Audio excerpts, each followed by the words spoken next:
AOC. People love Jasmine Crockett.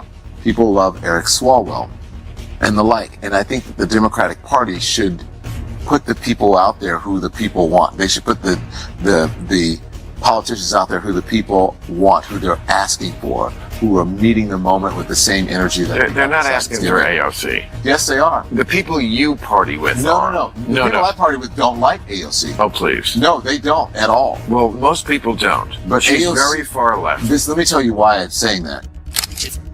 Is this. When I first became a public defender, I had no criminal defense experience. And I walked in and I told my boss, Charlie, I said, listen, you should hire me. He said, why? I said, because I'm black. Charlie looked at me like I was crazy. Person Crockett is part of the new trend where informality is okay, where formality used to reign. Okay, fine. That's been going. A podcaster talks or some shit. Fuck it, man. Can you imagine, I don't know, Obama saying, oh, man, dude, this shit is whack and fuck it. Slap me. I'm fucking over it. I mean. Let's dive right into the storm that unfolded on live television. A heated exchange so explosive that it left viewers shocked and unable to look away as the pressure kept building. This wasn't just a minor dispute. It was a full-scale showdown that burst across social media and had people buzzing nonstop. Bill Maher directly confronted political figures Jasmine Crockett and Alexandria Ocasio-Cortez, slicing through their carefully crafted public personas and cautioning that the Democratic Party is drifting toward attention-grabbing moments instead of committing to serious long-term policy work. He insisted the party is leaning toward flashy spotlights rather than genuine leadership. And he delivered that warning with force, taking on their approach headfirst with fierce energy and absolutely no hesitation on live national TV. Trans people filming us in the bathroom. How many of these trannies are taking selfies? These men are taking selfies in women's spaces, in the bathroom. It's gross. It's disgusting. So if we're going to talk about civil rights, let's talk about the rights of women in this country and how you are stripping them away every single day. And you're doing it in your legislation, you're doing it in your messaging, you're doing it on X. You're making women feel unsafe in this country. And you're making the opportunity for women and girls to be raped, to be sexually abused in this country, even greater than they've ever been.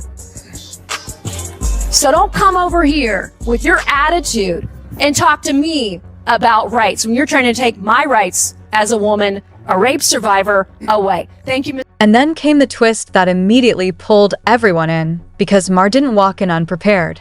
He showed up armed with what he said were concrete facts backing every point he was ready to drop.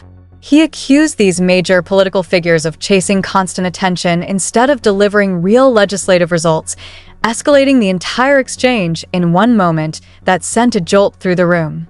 He highlighted what he viewed as a shift away from genuine policymaking and toward performing for the cameras, arguing it was an issue demanding urgent focus before the purpose behind the work vanished entirely.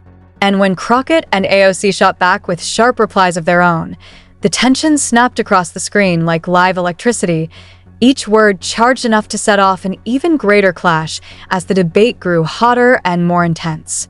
How we got there, because I tried to make it clear how meaning civil rights, it doesn't just boil down to one conversation, but I can see that somebody's campaign coffers really are struggling right now. So she gonna keep saying trans so that people will feel threatened. And child, listen, I want y'all to tell me whether or Do not call me a child. I am no child. I want to find out which of those emails actually have. Chairman, I'm reclaiming my time. You will not do that. I am not a child. I am reclaiming my time. If you want to take it outside, Mr. Chairman, the committee is not in order. Order. Point of order. Point of order. Order. Chair recognizes Ms. Crockett. No, point of order, Mr. Chairman. State your point.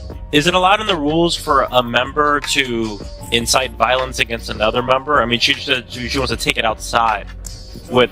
Hey, I have the First Amendment right too. And so, I'd like those words to be taken down. I am moving to have those words taken down. I believe it's against the rules. Going outside doesn't incite violence. You have a conversation that isn't. The committee will suspend. The member will state the words he wishes taken down. The whole moment quickly spiraled into a fierce back and forth that exposed a massive divide between those in political power and the everyday problems ordinary people face nonstop.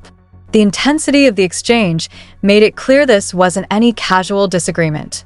It was a collision of powerful perspectives loaded with pressure, emotion, and competing priorities that demanded to be noticed. And before digging deeper into the chaos erupting on screen, there was a brief call for anyone who appreciates raw, straightforward content to hit that subscribe button, a simple reminder to stay connected so none of these dramatic moments slip by. Once that was out of the way, the spotlight snapped straight back to the core showdown between Bill Maher, Jasmine Crockett, and Alexandria Ocasio-Cortez. Because this wasn't some random burst of tension. It felt like a long brewing clash of personalities finally erupting on live television with full, unstoppable force. AOC. People love Jasmine Crockett. People love Eric Swalwell and the like. And I think that the Democratic Party should put the people out there who the people want. They should put the politicians out there who the people want, who they're asking for, who are meeting the moment with the same energy that They're not asking for AOC. Yes, they are. The people you party with No. The people I party with don't like AOC. Oh, please. No, they don't at all. Well, most people don't. But she's AOC very far left. Let me tell you why I'm saying that. Because because people will vote for AOC and Donald Trump on the same ticket. Because they're authentic. No, because they're authentic. I don't do that. Okay. That Don. I think you're wrong about that. What people like about people like Trump and That's Fetterman phony. is because it's irrelevant to her life. But you don't know her life. I know that being a gorgeous woman who I wouldn't even know was Hispanic in a city that has 1 million Hispanics and does not treat them badly. But that doesn't mean she doesn't struggle. That doesn't mean that she was set down. It implies it. But that doesn't mean that she was set down in a Hispanic ghetto in the Bronx and had to deal with that growing up, and that she's come from a working class family. It implies it implies that in some way she's behind the 8 ball because of that, and it's just not true. And so I don't know if she's behind the 8 ball, but I don't think she's as privileged as many people who are in Congress right now. She's not privileged or not. She was a bartender. Yeah. So I was a delivery boy. But I'm saying sometimes Maher, known for his cutting commentary and straightforward style, chose this moment to confront the Democratic Party head-on, entering the conversation like someone who's had enough after seeing things slide in the wrong direction for far too long. His point couldn't have been clearer. He argues that some political leaders are chasing viral spotlight moments instead of fighting for real, lasting reforms. And that belief set the stage for everything that unfolded in the heated debate that followed.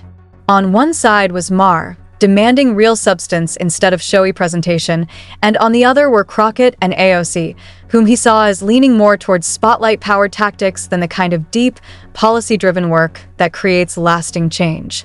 And Maher didn't hold back for even a moment, diving in fully as he called out what he believed to be a rising culture of choosing theatrics over genuine progress, leaving Crockett and AOC prepared to fire back as the confrontation surged forward with escalating intensity. I thought was apropos of what's going on the left. And by the way, if you watch the speech, I saw mostly the clips of it, and mostly it was people in the audience, the guy with the cane, people with like paddles. Oh, there's the cane dude.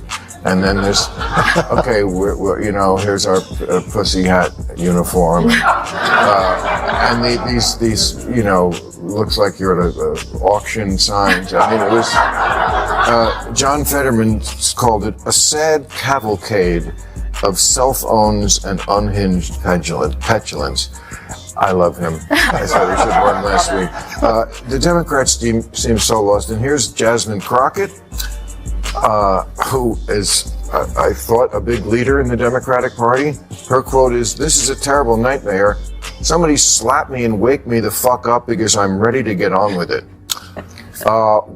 On with what would be my first question. And also, this is the way this is like how a podcaster talks or some shit. Fuck it, man. Can you imagine, I don't know, Obama saying, man, dude, this shit is whack and fuck it. Slap me. I'm fucking over it. So, AOC stepped up first, taking on expectations that were sky-high because her public identity has always been rooted in bold activism and pushing back against the old, traditional way politics usually operates.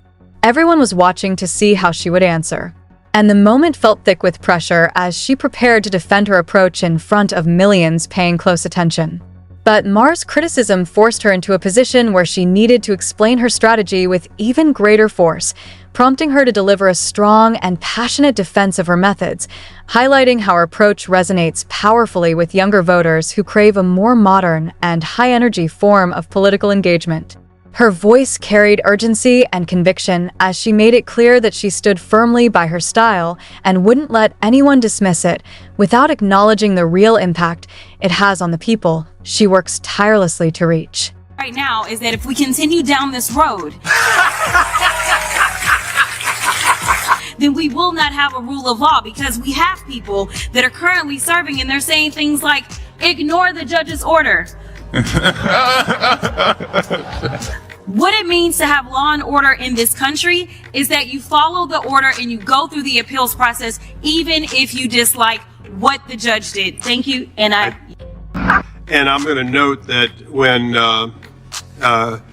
Miss Ocasio-Cortez, or AOC as we know her, filed articles of impeachment on Justice Thomas and Alito, Ms. Crockett was one of the co-sponsors along with Mr. Cohen, both members of this committee. It does seem interesting that when the shoe is on the other foot, everyone is self-righteous. Wow. And I think this is a good example. For the last 3 hours, I have had to listen to one side talking about as though it was the nature. She made it clear that her approach isn't about hollow theatrics. It's a modern strategy aimed at reaching a broader and more diverse audience that responds to clarity, energy, and the platforms people genuinely rely on every day. But Maher refused to back off for even a second, doubling down as he questioned whether this fast-paced, soundbite-centered style might actually slow meaningful progress by replacing deeper policy debates with quick, trend-chasing moments. That was the moment when the tension surged even higher, because as Maher's pointed questions echoed through the studio, AOC held her ground firmly, emphasizing her long history of advocacy and pushing back against what she viewed as his outdated, out-of-touch perspective. Then, out of nowhere, boom, Jasmine Crockett jumped into the discussion with full intensity, refusing to hold back and throwing her own fierce voice into the debate as the entire moment escalated even further. Is part of the new trend where informality is okay, where formality used to reign. Okay, fine. That's been going on since the 60s. So her routine is that she wants to bring a little bit of what I might quaintly call the ghetto cat fight into these spaces. I get it, bring a blaxploitation movie or something into Congress. Great. Work it. But you do not make fun of the fact that somebody lives their life in a wheelchair. That doesn't work.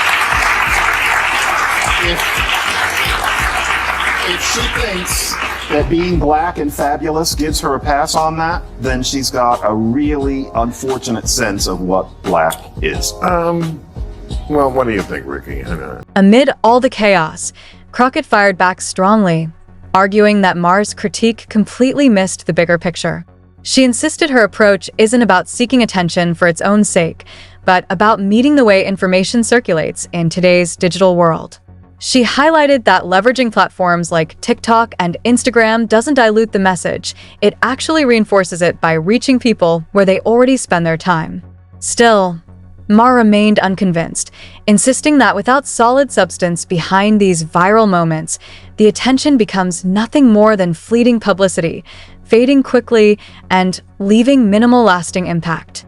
As Crockett and AOC battled to defend their approach, the conversation erupted into a fiery debate about authenticity, representation, and what political participation should look like in an era dominated by rapid communication. At one particularly dramatic moment, Maher challenged whether their widely popular style, even though it reaches huge audiences, could end up overshadowing the real political accomplishments they've fought tirelessly to achieve. He emphasized that viral attention fades quickly, while true legislative progress leaves a lasting imprint. example of when they go low, we go lower. And the Democratic Party is going to lose if they try to use kind of MAGA world tactics back at them. I think that if the Democrats want to succeed in the future, they need to be the party that is normal, that are stand-up people, that do not take the cheap shots back.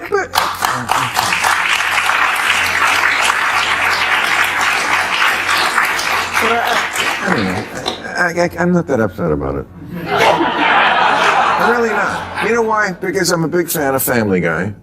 And they have... Am I wrong? Every week. I mean, one of the characters, Joe the cop, is in a wheelchair, and every week there's 20 jokes about him being in a wheelchair, and nobody died. And like, I just think everybody has to, like, lighten up a little. Yeah, it's terrible to be in a wheelchair, but, you know, it's not like it's news to him. And I don't know. I'm a free speaker. Adore Family Guy. I've seen every episode, but that wasn't a cartoon. This is real life, and she was saying it with dismissive hostility, as opposed to the cartoonish, we can get away with it because we're drawn. Jasmine Crockett is not drawn, and neither is Abbott. I see a distinction, although I see what you mean. Okay. Yeah. Voices from all sides of the political spectrum began chiming in immediately, with some strongly supporting Maher's warnings, while others stood firmly behind Crockett and AOC, insisting that their modern approach represents the future of political communication. Congressman Eric Swalwell spoke up in defense of both leaders, pointing out that their newer ways of engaging with the public are crucial for reaching broader and more diverse audiences in a world where traditional messaging no longer functions as it once did. He argued that political communication must adapt if leaders want to maintain a genuine connection with the people they serve, particularly younger generations who expect faster and more direct engagement.